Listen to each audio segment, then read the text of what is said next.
नमस्कारम आधा वर्षे सो यहोवा सुभान अल्लाह భాష ఏదైనా సంతువే సంతుష్టిగా ఉండేటువంటి వ్యక్తి, ఆనందంగా ఉండేటువంటి వ్యక్తి, సంతృప్తితో ఎల్లప్పుడూ ఉండేటువంటి వ్యక్తిని సంతు అని అంటాం. శరీరం అంతా ఆజాను పురుషాకారం శంఖచక్రాసిధారిణా సహస్రశిరసం శ్వేతం పతంజలి ప్రణమోచ్యతే. చాలామంది ఏమంటారంటే ఆబాహు పురుషాకారం. ఆబాహు కాదు నాయన, అది ఆజాను. ఆజాను అంటే ఏంటయ్యా? పైనుండి కిందికి ప్రతి కణంలో కూడా నీ గుణం ఉంది, నీ స్వభావం ఉంది, నీ పూర్తి గుణం ప్రతి కణంలో ఉంది. ఏం చెప్తున్నాడు సనాతన ధర్మం? ఏం చెప్తుంది? ఆ ప్రతి కణంలో ఉండేటువంటి ఆ బుద్ధి, స్వభావం, ఆ గుణం అనేది ప్రతి కణంలో ఉంది. ఆ ప్రతి కణంలో కూడా ఆ గుణం, ఆ స్వభావం, ఆ ప్రకృతి అంటే చెడు, ఆ మాలిన్యం, కర్మ, అకుశలమైనటువంటి చిత్తవృత్తులు ఏవైతే ఉన్నాయో ఆ చిత్తవృత్తులు అనేవి తీసివేసాడంటే ఎవరు? పతంజలి. మహావిష్ణువుకి కూడా మనం ఇదే శ్లోకం చదువుతాం. సో పతంజలిని కూడా మహావిష్ణు రూపంగా కొలుస్తారు. కొంతమంది శైవులు మహాశివునిగా కొలుస్తారు. సో పతంజలి ఆజాను పురుషాకారం ఆయన ఏ కణజాలంలో కూడా గుణం లేకుండా, డిఎన్ఏ లెవెల్లో ప్రతి కణంలో కూడా ఏ కణంలో కూడా లేకుండా తీసేసాడు. ఎలా తీసాడు? ఎలా తీసివేయగలిగాడు? పురుషతత్వాన్ని పొందాడు. అంటే పరబ్రహ్మ సాక్షాత్కారం. పురుష అంటే ఏంటి? 100% ప్యూర్. హోలీ స్పిరిట్ అంటాం, అల్లా అంటాం, తౌహీద్ అని అంటాం, పరబ్రహ్మ అంటాం, పరమాత్మ అంటాం, కైవల్యం అని అంటాం. భాష వేరు, పద జాలం వేరు. దాన్ని ఏమంటాం? అదే పరమసత్యం. ఆ పరమసత్యాన్ని అల్లాహో అక్బర్ అని అంటాం. మనం ఏమంటాం? పరబ్రహ్మ అంటాం, పరమాత్మ అంటాం. క్రిస్టియన్స్ హోలీ స్పిరిట్ అంటారు. సో జీసస్ ఎవరయ్యా అంటే హోలీ స్పిరిట్ యొక్క కొడుకు, కన్సీవ్డ్ అని అంటాం. సో ఏంటయ్యా అని అంటే ప్రతి కణంలో కూడా శుద్ధి ఎక్కడ చేయాలని చెప్తున్నాడు పతంజలి. అందుకే 2వ చాప్టర్ వరకే అష్టాంగ యోగాన్ని ఇస్తాడు. 3వ చాప్టర్లో ఏం చెప్తాడు? ధారణ ఇస్తాడు. ఏంటి అష్టాంగ యోగం అంటే? యమ నియమ ఆసన ప్రాణాయామ ప్రత్యాహార ధారణ ధ్యాన సమాధి అష్టాంగయోగముచ్యతే. ధారణ ధ్యాన సమాధి. ఆ 2వ అధ్యాయం ఏదైతే ఉంటుందో, సాధనాపాదం ఏదైతే ఉంటుందో, ఆ సాధన మాత్రమే పతంజలి రికమెండ్ చేస్తున్నారు అందరికీ. ఆయన రికమెండ్ చేసేటువంటి సనాతన ధర్మంలో ఒకే ఒక సాధన, ఆ సాధననే ఆయన చెప్తున్నాడు. ఏం సాధన అది? సమాధికి, కుశలమైనటువంటి సమాధికి, నిర్వికల్ప సమాధి పొందాలి అని అంటే సో ఇది మాత్రమే మార్గం అని చెప్తున్నాడు. ఏమని చెప్తున్నాడు? ధారణాసు చ యోగ్యతా మనస. అష్టాంగ యోగం ఎందుకంట? ధారణ చేయడానికి నీకు యోగ్యత వచ్చిందా లేదా? అవును. ఎందుకని? ఇవేంద్రియానా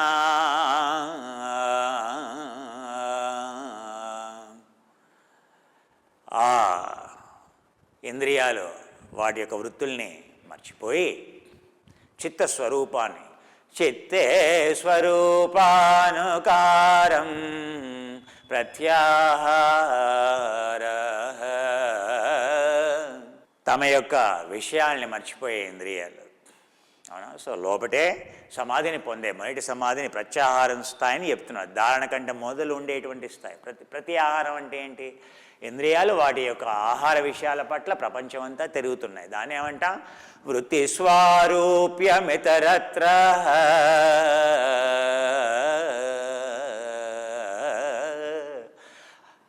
బై డిఫాల్ట్ 24 గంటలు మన యొక్క ఇంద్రియాలు సో వాటి యొక్క వృత్తులు వాటికి నీ కంటికి నీ కంటి నువ్వు ఏది చూడదలుచుకున్నావు అటువైపే వెళ్తున్నావు, నీ చెవులు ఏం వేదలుచుకున్నావు అటువైపుకే వెళ్తున్నాయి, నీ శరీరం ఎటువైపుకి వెళ్తున్నాయి, ఇంద్రియాలు ఎటు తీసుకెళ్తే అటు వెళ్తున్నావు. వృత్తి స్వారూప్యమితరత్ర, వాటి ఇంద్రియాలు అనేది వాటి ఆహారం వైపుకి నేను తీసుకెళ్తున్నాయి. అవునా? ఎక్కడ తీసుకెళ్తే వాడి వెనకాల మనం, అవునా, సో చేతులు ముడుచుకొని వెళ్తున్నాం. ఎక్కడ తీసుకెళ్తే అక్కడికి, ఏ రెస్టారెంట్ అంటే ఆ రెస్టారెంట్, ఏ షాపింగ్ మాల్ అంటే ఏ షాపింగ్ మాల్, ఏ థియేటర్ అంటే వాడి బానిసలం అయిపోయాం. అందుకని ఎక్కడ తీసుకెళ్తే వాడి వెనకాల మన రథం అక్కడికి వాటి వెనకాల వెళ్తుంది. అవునా? సో నచికేతోపాఖ్యానం అని అంటాం, కేనోపనిషత్ అని అంటాం, కఠోపనిషత్. కేనోపనిషత్ తర్వాత వచ్చేటువంటి కఠోపనిషత్, అది 3వ ఉపనిషత్. అవునా? నచికేతునికి సాక్షాత్తు ఆ యమధర్మరాజు చెబుతున్నాడు. అవునా? అది గొప్పనైనటువంటి, అది మాత్రమే ఉత్తర వేదాంతంలో, ఉత్తర మీమాంసంలో, సో విశిష్టమైనటువంటి ఉత్తర మీమాంస అనే వేదాంతం అని అంటాం. ఆ వేదాంతంలో విశిష్టమైనటువంటి ఒక ఉపనిషత్తు ఉంది అని అంటే అది కఠోపనిషత్తు. ఆ కఠోపనిషత్తులో చెబుతున్నాడు యమధర్మరాజు నచికేతుని. ఏ అంటే ఇంద్రియాలు అనేటువంటి గుర్రాలు, అవునా, సో ఆ మనసు అనేటువంటి కళ్యాణం, అతను బుద్ధి అనేటువంటి వాడు, అవునా, చోదకుడు, దాంట్లో ఆ యజమానేమో ఆత్మ, అదేమో ప్రేక్షకునిలాగా చూస్తుందంట. ఆ రథం అనేది శరీరం అంట. ఈ శరీరం ఎక్కడికి వెళ్తుందా అంటే ఆ గుర్రాలు ఎక్కడి వైపు తీసుకెళ్తే అక్కడికి వెళ్ళిపోతుంది. ఈ ఆత్మకి మొత్తం మాలిన్యం చేర్చడానికి, యాక్సిడెంట్, దుఃఖాన్ని చేర్చడానికి అవేటి తీసుకెళ్తే వాడు వెళ్తుంది ఈ రథం. అర్థమైందా అండి? సో పతంజలి ఏం చెప్తున్నాడయ్యా, ఆ ఇంద్రియాలన్నీ ఆ విషయాల పట్ల వెళ్ళటం మానేసేయంట. అందుకే పతంజలి ఏం చెప్పాడు, ఆ వృత్తులు నిరోధించమని చెప్పాడు. నువ్వు నిరోధించట్లేదు కనుక అవి పరిగెడుతున్నాయి. సో నువ్వు యమ నియమ ఆసన ప్రాణ సంయమ అనేటువంటి, ప్రాణ సంయమం అనేది ఏది స్థూల ప్రాణాయామంగా, సూక్ష్మ ప్రాణాయామం గురించి చెప్తున్నాడు. అవును, యాజ్ఞవల్కుడు మైత్రేయికి ఏ ప్రాణాయామం అయితే చెప్తున్నాడు, ఏమని, సహజమైనటువంటి శ్వాస మీద ధ్యానం చేస్తూ ప్రాణ సంయమ విద్య, సంయమము అంటాం. సంయమం అంటేనే ధారణ, ధ్యాన, సమాధి. సో ఆ 2వ చాప్టర్లో ఆ సంయమం చేయడానికి అష్టాంగ యోగాన్ని ఇచ్చాడు పతంజలి. అదే 3వ చాప్టర్లో చెప్తున్నాడు. త్రయమంతరంగం పూర్వేభ్యః ధారణ ధ్యాన సమాధే త్రయమేకత్ర సంయమ. ధారణము, ధ్యానము, సమాధి, ఈ 3ంటిని కలిపి సంయమం అంటాం. ఆ సంయమాన్నే ధారణ అని అంటాం. ఆ సంయమాన్నే ధారణం అని అంటాం. ఆ సంయమమే సుదర్శన చక్రం అంటాం. దర్శనం ఎలా చేయాలి, ఎక్కడ చేయమని చెప్తున్నాడు దర్శనం, ఆ సంయమాన్ని ఎక్కడ చేయమని చెప్తున్నాడు. సో 3వ చాప్టర్లో మొదటి శ్లోకమే దాంతో మొదలవుతుంది. విభూతి పాదంలో మొదటి శ్లోకం చెప్తున్నాడు. ఈ శరీరంలో ఉండేటువంటి కణజాలంలో ఉండేటువంటి వాసనల్ని ఎలా తీసివేయాలో చెప్తున్నాడు. దేశబంధ చిత్తస్య ధారణా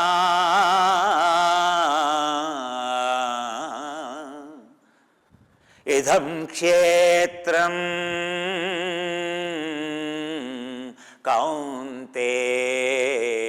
కౌంతేయ మిభిధీయతే. హే అర్జున, ఈ క్షేత్రమే కురుక్షేత్రం. ఈ క్షేత్రమునందే కౌరవులు. ఆ చెడు గుణాలన్నీ క్షేత్రమునందే, ఆ కలుపు మొక్కలన్నీ క్షేత్రమునందే. ఆ క్షేత్రములో ఉండేటువంటి ఆ కలుపు మొక్కల్ని ఎవరైతే తీసివేశారో, ఎవరైతే సేద్యం చేశారో, ఎవరైతే ఈ క్షేత్రం గురించి తెలుసుకున్నారో వాళ్ళని క్షేత్రజ్ఞుడు అంటారని ఆ పరమ గురువు అయినటువంటి ఆ భగవానుడైనటువంటి కృష్ణుడు ఆ అర్జునుడికి చెప్తున్నాడు. ఆ భగవద్గీతలో 13వ అధ్యాయంలో క్షేత్రం అంటే బహు వివిధ ఋషి బహు వివిధ పృత. ఏ సంతులైనా, ఏ ఋషులైనా, ఏ యోగులైనా, ఏ మునులైనా వాళ్ళు ఏం మాట్లాడినా, వివిధ రకాలుగా ఏ పరిభాష వాడినా, దేశమన్నా క్షేత్రమన్నా వాళ్ళు దీని గురించి, క్షేత్రం గురించి వివిధ రకాలుగా చెప్తున్నారని చెప్తున్నాడు. బహుధా పృత, అన్ని వికారాలకి క్షేత్రమే నిలయమని, నీ గుణానికి, నీ స్వభావానికి క్షేత్రమే నిలయమని ఆ కృష్ణుడు ఎంతో చక్కగా మొత్తం ఆ యొక్క అధ్యాయం పేరే భక్తి యోగం తర్వాత వచ్చేది క్షేత్రజ్ఞ యోగం 13వ అధ్యాయం. మరి ఆ క్షేత్రాన్ని ఎలా సేద్యం చేయాలి అనేటువంటిది యోగ దర్శనం చెబుతోంది. పతంజలి మహాముని చెప్తున్నాడు. కైలాస శిఖరం నుండి కన్యాకుమారి వరకు ఏమంటామయ్యా? దేశము అని అంటాం. ఆ దేశం పేరే ఏంటయ్యా? భరతుడు. భరతుడు అంటే ఎవరయ్యా? ఈ భూమిలో పుట్టినటువంటి ప్రతి వ్యక్తి భరతుడు. భారత హే కౌంతేయ. అర్జునుణ్ణి కృష్ణుడు ఎన్ని విధాలుగా పిలుస్తాడో చూసారా? ఓ కుంతిపుత్రుడా, లేదా హే భరత. మనమందరం, నువ్వు ముస్లిం అయినా, క్రిస్టియన్ అయినా, నువ్వు హిందూ అయినా, జైన్ అయినా, సిక్ అయినా, నువ్వు సింధు అయినా, పారసీక్ అయినా, నువ్వు ఏ మతం అయితే ఏంటి, ఈ దేశంలో పుట్టితే నిన్నేమంటారు? భారతీయుడు అని అంటారు. నిన్ను భారతీయుడు అంటే యు ఆర్ ఇండియన్ సిటిజన్. అవునా? ఇండియన్ పాస్పోర్టు, ఇండియన్ కాన్స్టిట్యూషన్లో ఉండగానే ఇండియన్. అదే చెప్తున్నాడు కృష్ణుడు. అవునా? ఏం చెప్తున్నాడు కృష్ణుడు? ఇది పలానా కులానికి సంబంధించి చెప్పట్లేదు. భారత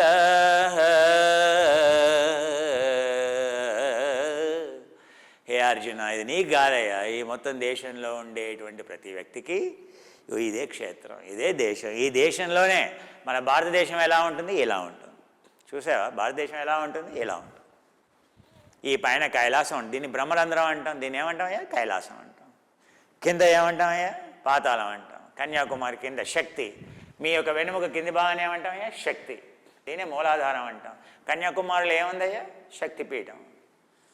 కన్యాకుమారి అంటే ఏంటి? వర్జిన్, పెళ్ళి చేసుకున్నటువంటి, ఇక్కడ చేరినటువంటి. కైలాసం చేస్తే పెళ్ళి అయిపోయింది. అవును, సతీపతి అయింది. ఇక్కడే స్లీపింగ్, ఇక్కడే ఉంది, నిద్రావస్థలో ఉంది అంటే ఇంకా పెళ్ళి కాలేదు. అవునా? పెళ్ళి కానటువంటి పిల్లలకి ఎక్కడ పడితే అక్కడ తిరుగుతూ ఉంటారు. అవునా? టెస్టోస్టెరాన్ ఉంటుంది, ఈస్ట్రోజన్ ఉంటుంది. అవునా? ఎవరిని చూసినా వ్యామోహం. అవునా? ఎవరిని చూసినా కామము. ఎక్కడ చూసినా ఇచ్చ, ఇది తినాలనిపిస్తుంది, అది తినాలనిపిస్తుంది. సో అందంగా ఉండే వాళ్ళని సో చూడాలనిపిస్తుంది, అనుభవించాలనిపిస్తుంది. ఇలాంటి కోరికలు ఎన్నెన్నో వస్తాయి. ఎందుకని? పెళ్ళి కాలేదు. కన్యాకుమారి. కుమారి ఎందుకు పెట్టారే? కన్య. ఇంకా పెళ్ళి కాలేదు. పెళ్ళి అయితే కుమారి అని అన్నారు కదా. పెళ్ళి కాకుంటేనే కుమారి అని అంటారు కదా. సో కన్య. కన్య అంటే ఏంటి? వర్షం. పెళ్ళి కాలేదు నెంబర్ 1 కుమారి. నెంబర్ 2 ఏంటయ్యా? కన్య. దాని ఏమంటాం? శక్తి అంటాం. అన్కంట్రోల్డ్ ఎనర్జీ, అన్పెయిడ్ ఎనర్జీ, శక్తి. ఆ శక్తి పురుష స్థాయికి ఏరుకుంటే, ఆ శక్తి మారిపోతే పురుషునిలాగా మారిపోతే సతి పతి అయిపోతాడు. సతి వస్తే పతి అయిపోతాడు. సతి లేకుండా పతి కాడు కదా. పతి దీని ఏమంటాం? పురుష అంటాం. ఈ శక్తి పురుష స్థానాన్ని ఏరినప్పుడు పతి అయిపోతాడు, లార్డ్, ఈశ్వరుని అయిపోతాం. ఈ కన్య ఇక్కడికి ఏరాలి. సో మన భారతదేశం పైనే ఉందే కైలాసం. బ్రహ్మరంధ్రాన్ని ఏమంటాం? కైలాసం అంటాం. దీన్ని ముక్తినాథ క్షేత్రం అంటాం. నాసాగ్రే వరమౌక్తికం కరతలే వేణుం కరే కంకణం సర్వాంగే హరిచందనన్ చ కలయన్. ఆ యొక్క కృష్ణుడు, ఆ పరమ గురువు అయినటువంటి ఆ యొక్క కృష్ణుని యొక్క దృష్టి ఇక్కడ ఉంది. ఏం చేస్తున్నాడయ్యా? ముక్తినాథ క్షేత్రంలో మనస్సు ఉంది. దీన్నే ముక్తినాథ. ముక్తికి ఇక్కడ ఏం చెప్తున్నాడు కృష్ణుడు అర్జునుడికి? టెక్నాలజీ ఏం చెప్తున్నాడు? బహిర్బాహ్యాన్ స్పర్శాన్ కృత్వా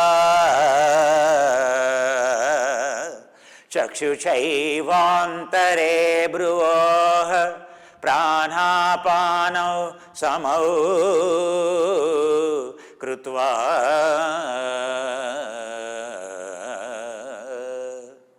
నాసాభ్యంతర చారిణౌ. ఎందుకని? హే అర్జున, నీ యొక్క ధ్యాస అనేది ఇక్కడ. నాసాగ్రే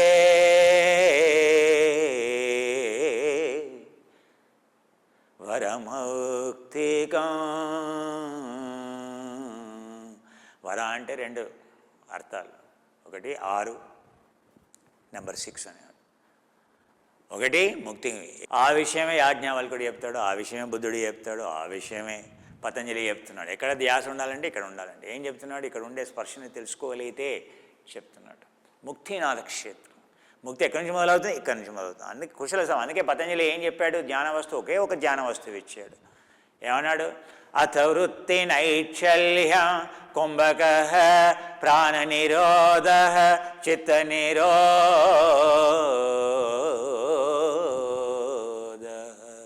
యతే చిత్తే భావస్పంద. ఆ యొక్క యోగి యాజ్ఞవల్క్యుడు భార్య అయినటువంటి మైత్రేయికి యోగ సంహితలో చెబుతున్నాడు. ఏమని చెబుతున్నాడంటే, అమ్మా ప్రాణాయామ స ఉచ్యతే. అమ్మా నిజంగా చెప్పాలంటే ప్రాణాయామం అంటే ఇక్కడ ఉండేటువంటి శ్వాసను గమనించడం వల్ల ప్రాణాపానౌ సుమౌ కృత్వా, నీ శ్వాస ఏ విధంగానైతే నెమ్మది అవుతుందో అప్పుడు నీ యొక్క చిత్తవృత్తులు నిరోధించబడతాయి, నీ వాసనలు ఆ విధంగా తొలగిపోబడతాయి. సో మొదలు నువ్వు ఎక్కడ పని చేయాలి అంటే ప్రాణంతో పని చేయాలి, సమాధికి ఇక్కడ మొదలెట్టాలి అని చెప్తున్నాడు. సో సనాతన ధర్మంలో ఎవరు చెప్పినా మార్గం ఒకటే. సాధనాపాదంలో ఉండే మార్గం మాత్రమే విభూతి పాదానికి వెళ్తుంది, విభూతి పాదంలో ఉండేటువంటి మార్గమే కైవల్యానికి మార్గం. సో దాన్ని ఎక్కడ ఏమని చెప్తున్నాడు? ఈ శరీరంలో ఏమని కృష్ణుడు చెప్పినా, బుద్ధుడు చెప్పినా, యాజ్ఞవల్కుడు చెప్పినా, అవునా, సో పతంజలి చెప్పినా మార్గం ఒకటే. ఎక్కడ ఏమన్నాడు? విరాట్ ధారణ, దేశబంధ చిత్తస్య ధారణ. సో కైలాసం నుండి కన్యాకుమారి వరకు ఈ శరీరంలో దాన చేయమంటున్నాడు, లోపల చూడమని చెప్తున్నాడు. త్రయమేకత్ర సంయమం తదపి పూర్వేభ్య బహిరంగ. ఇది మాత్రమే అంతరంగ సాధనం అని చెప్తున్నాడు. ఇది మాత్రమే త్రయమేకత్ర సంయమం త్రయమంతరంగం పూర్వేభ్యః. ఈ శరీరంలో ఈ క్షేత్రంలో ప్రయాణం చేయటమే, ఈ క్షేత్రంలో ఉండేటువంటి కణకణంలో ఉండేటువంటి చిత్తవృత్తుల్ని నిరోధించటమే, ఆ చిత్తవృత్తుల్ని, ఆ స్వభావాన్ని, ఆ గుణాన్ని నిరోధించేటువంటి ధారణ ఏదైతే ఉందో అది మాత్రమే మార్గమని చెప్తున్నాడు. దేశబంధ చిత్తస్య ధారణ శంఖచక్రాసి ధారిణ ఆజాను పురుషాకారం. ఆ శరీరం అంతా ఎలా శుద్ధి చేసేట? కణజాలంలో, ప్రతి కణజాలంలో ప్రకృతిని ఎలా తీసివేసేట? ఆ పతంజలి శంఖం. శంఖం అంటే ఏంటయ్యా? నువ్వు శంఖంలో ఇలా ఊతే తిరుపతి వెళ్ళావు, తిరుపతి వెళ్తే నీకు ఏం కనిపిస్తుందయ్యా? సో దూరం నుంచి నీకు తిరుపతిలో కనపడేది, ఎంతో దూరం నుంచి, కొన్ని మైళ్ళ దూరం నుంచి కనపడేది మూడు కనిపిస్తాయి. ఏంటయ్యా? ఒకటేమో శంఖం కనిపిస్తుంది, ఆ మధ్యలో ఉండేటువంటి త్రిగుణంతో కూడినటువంటి నామం కనిపిస్తుంది, ఆ తర్వాత అటు పక్కన చక్రం కనిపిస్తుంది. ఆ చక్రం పేరు సుదర్శనం, ఈ యొక్క శంఖం పేరు పాంచజన్యం. ఈ ఇంద్రియాలని ఎప్పుడైతే నువ్వు అవునా జన్యుస్థానానికి తీసుకెళ్తావు, ఎప్పుడైతే కాపలా పెడతావు, అదే బుద్ధుడు చెప్తాడు సలాయతనం. ఆ ఇంద్రియాలు మనసుని ఇవేంద్రియానా. సో ఆ ఇంద్రియాలు తమ యొక్క వృత్తుల్ని మర్చిపోయి ఎప్పుడైతే లోపలికి వెళ్ళిపోతాయో, చిత్తస్వరూపాన్ని పొందుతాయో, సో దాన్ని ఏమంటామయ్యా? శంఖము అని అంటాం. సో ఇంద్రియాలను నియంత్రించే దానికే పాంచజన్యము అని అంటాం. ఎవడైతే ఈ 5 ఇంద్రియాలని ఎవడైతే కాపలా పెట్టాడో, వాటిని ఏకం చేశాడు. ఎందులో ఏకం చేశాడు? ఎవరైతే మనసులో లయం చేశాడో, ఇంద్రియాలని మనసుని ఎవరైతే బుద్ధిలో లయం చేశారో, ఆ బుద్ధిని ఎవరైతే అహంలో లయం చేశారో, అహం అనేది చిత్తంలో లయం అయిపోయింది. అందుకే చెప్తున్నాడు దృష్టానుశ్రవిక విషయ ఇవేంద్రియానా. ఆ విషయాలనేవి ఆ వృత్తుల్ని కోల్పోయాయి, ఆ ఇంద్రియాలని తమ స్వస్వరూపాన్ని, చిత్తస్వరూపాన్ని పొందే అని చెప్తున్నాడు. ఎవరు? పతంజలి. సో శంఖం అంటే దాని అర్థం చెప్తున్నా, ఊరికే పెట్టలా దాని పేరు పాంచజన్యం అని. ఈ దారణ, శరీరంలో వేసేటువంటి దారణని, ఆ చక్రాన్ని ఏమంటా? ధారణ అనేది సుదర్శన చక్రం. ఎందుకు చక్రం అని అన్నా? ఈ యొక్క కాలచక్రాన్ని తెంపివేసేది, బంధనాల్ని తీసివేసేది ధారణనే సుదర్శనం అని. అంటే లోపల వేసేటువంటి దర్శనాన్ని సుదర్శనము అని అంటాం. బయట వేసే దర్శనం వల్ల దుఃఖానికి కారణం. సో లోపల వేసేటువంటి విరాట్ ధారణ, బ్రహ్మధారణ, ప్రకృతి ధారణ అనేటువంటి 3 ధారణలు మాత్రమే ఆత్మవిద్యకి మార్గం. యతో యతో మనో యాతి తత్ర బ్రహ్మ దర్శన మనసో చైవ ధారణా స పరామత.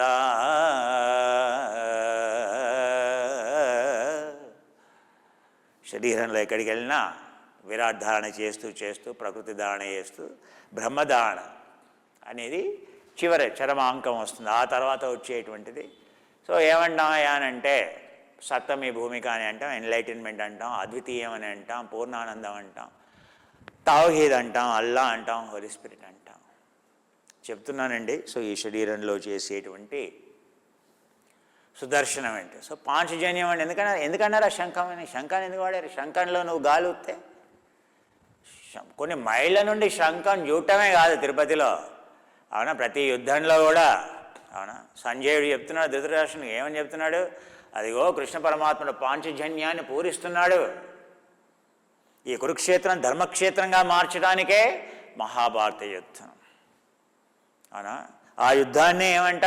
ఈ లోపల ఈ క్షేత్రంలో ఉండేటువంటి కురుక్షేత్రాన్ని ధర్మక్షేత్రంగా మార్చాలి అని అంటే చేయాల్సినటువంటి యుద్ధం ధర్మయుద్ధం. సనాతన ధర్మం మాత్రమే మార్గం.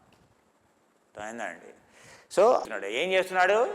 పాంచజన్యం పూరించేట. సో అందులో శంఖం ఊదగానే కొన్ని మైళ్ళ దూరం వినిపిస్తుంది. ఎందుకని వినిపిస్తుంది? అందులో ఉండేటువంటి శంఖంలో ఉండేటువంటి గాలి ఏదైతే ఉంటుందో, ఆ గాలిలో ఉండేటువంటి పరమాణువులు ఏవైతే ఉంటాయో, నువ్వు గాలి ఊదినప్పుడు ఆ పరమాణువులన్నీ కూడా ఏకత్వాన్ని పొందుతాయి, సమత్వాన్ని పొందుతాయి. దాన్ని ఏమంటాం?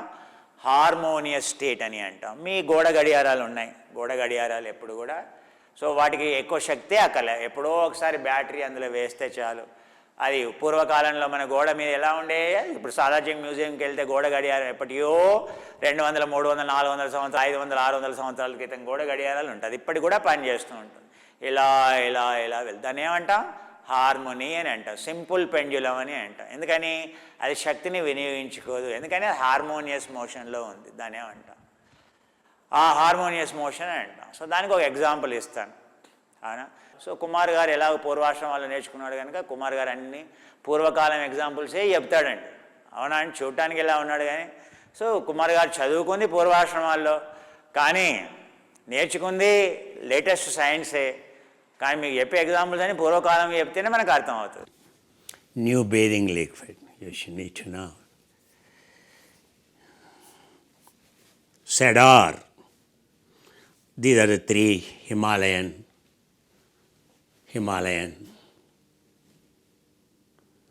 forests, trees.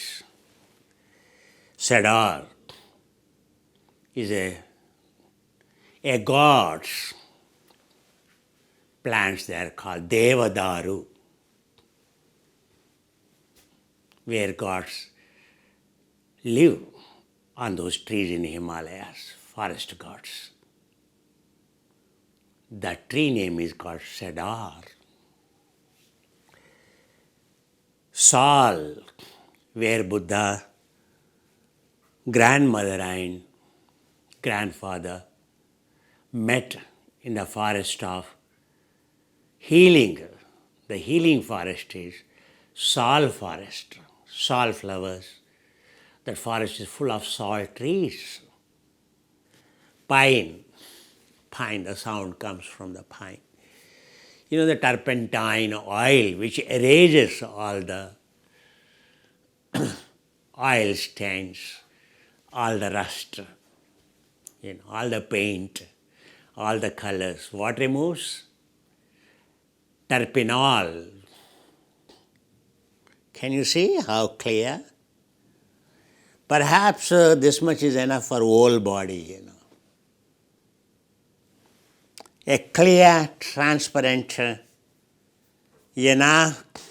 natural, 100% natural, a mild, almost like a tearless shampoo. Very mild, very powerful. Very powerful. It can make even your vessels shine more than a Thala-Patila. If our Thala-Patila itself is a powerful liquid detergent or herbal liquid detergent, but this will clean, it will make everything shine. It will make your skin brighten. It will make your skin shine. It will clean. It will purify your lymphatic fluid. There no one can make. This is our technology, biotechnology, bioesterification. Ordinary esterification is long gone. It is a bioesterification of the starch, the wood pulp, bark pulp of the cedar, of the pine, of the sal bark. In every year, enormous amount of the trees fall down in the forests. So the bark is collected. The bark everywhere in the forest, that bark is collected. It is a biofermented and biotechnology used. Bioesterification is done. It is a pure starch-based soap. Okay? There is no such a soap.